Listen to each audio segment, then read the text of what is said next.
Was Written came out, Nas was definitely at the top of his game. It Was Written was like his biggest commercial record to date. He was like, we're making money now, we're finally out the ghetto. It Was Written came out in July of 1996, and like 2 months later, it was probably the darkest period in hip-hop history. Around 11:15 in the evening, some 12 shots were fired, 4 of them striking Tupac Shakur. At 1:15 a.m., Christopher Wallace, also known as Notorious B.I.G., was pronounced dead of gunshot wounds. By the time Biggie and Pac got killed, Nas was still only in his mid-20s. You're still trying to figure your stuff out, man. You know, and you see your colleagues blown away. It makes you think. You know, like, damn, I could be next.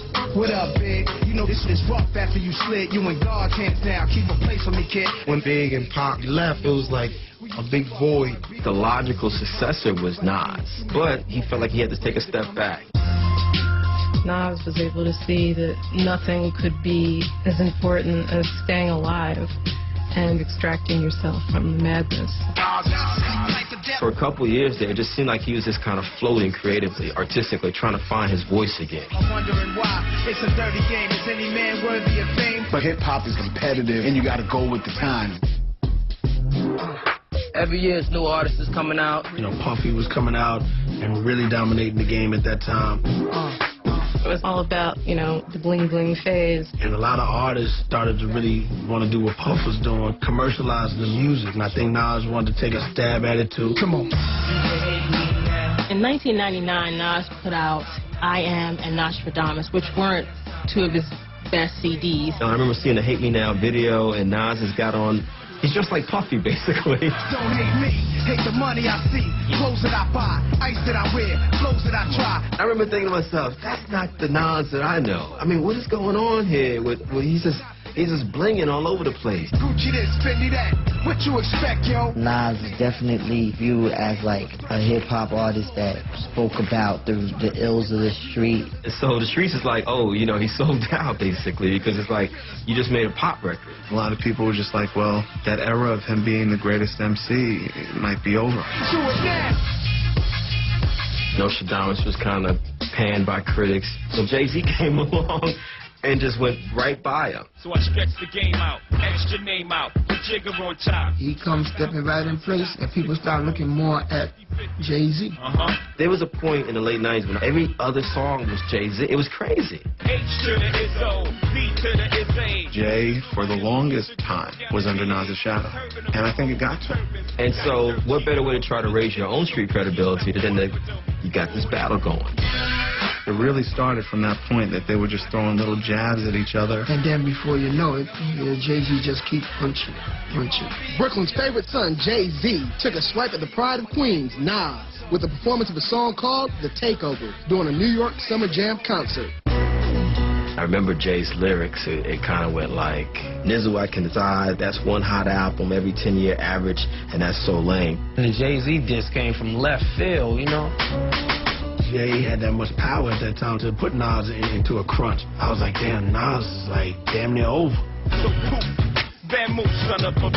He wasn't even gonna diss Jay-Z back. He was like, I'm bigger than that. Like, I got other real stuff to think about than have a petty battle with you. Nas and Carmen's relationship was not doing well, as a lot of relationships that start when you're very young. As Nas' career got bigger, of course, you know, a lot of girls like Nas out of nowhere.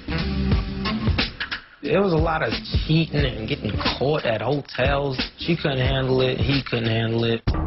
On top of all of that, there was some rumors about Jay-Z that definitely affected Nas, real personal relationship stuff.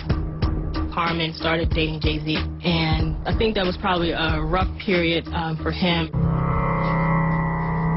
Nas's relationship was over. Then right after that, things really took a turn for the worse. I remember his mother telling Nas and Jabari that she had breast cancer. He knew she was sick, but he did not know the extent of her sickness. And hid her diagnosis from a lot of people. She's not the kind of person who will drop that on anybody. Just remember her during that whole period of time, constantly encouraging him to work hard and, you know, not to worry about her. You know, you're in a career and you're in a business where you got to just stay focused. He was really focusing on the music real hard, like on coming back real strong. He knew that he had to do that for her. Nas was at a turning point in his career. You know, he was on the ropes thinking about, I'm about to lose a mother, while Jay-Z's attacking him, potentially could end his whole career. I saw Nas, and he said, yo, I'm going to get him, I'm going to get him. And I was like, I don't know if you're going to pull this one off, G. You really need to get back on point with the way you was back in the early days. He voiced through the pen, you know. He just went back and voiced through the pen. Jay put a fire under Nas. It made him wake up and realize that his audience needs him to be the MC they always knew he was. Brace yourself for the main event. Y'all impatiently waiting. In December of 2001, Stillmatic was released. The track Ether put to rest all of that beef between him and Jay and basically set the story straight. Nas came back at him and he spoke his mind. Heard it when I was asleep that this KZ and Rockefeller Records wanted beat. Nas was never tested on a battle before, so no one knew how ferocious the bite or the growl could get. You a fan, a phony, a fake, you stand, I still with you.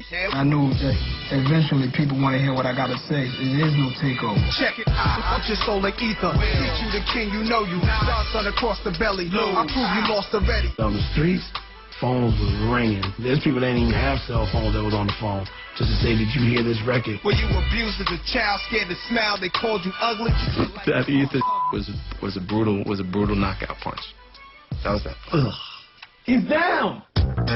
Nas won, and that was what brought him back to the game. He won. He beat Jay-Z. That's the truth. I think Nas probably silenced every critic he ever had. It resurrected Nas' career in a major way. Stillmatic put him back in his proper perspective to get the street credibility back. You could see that he had changed.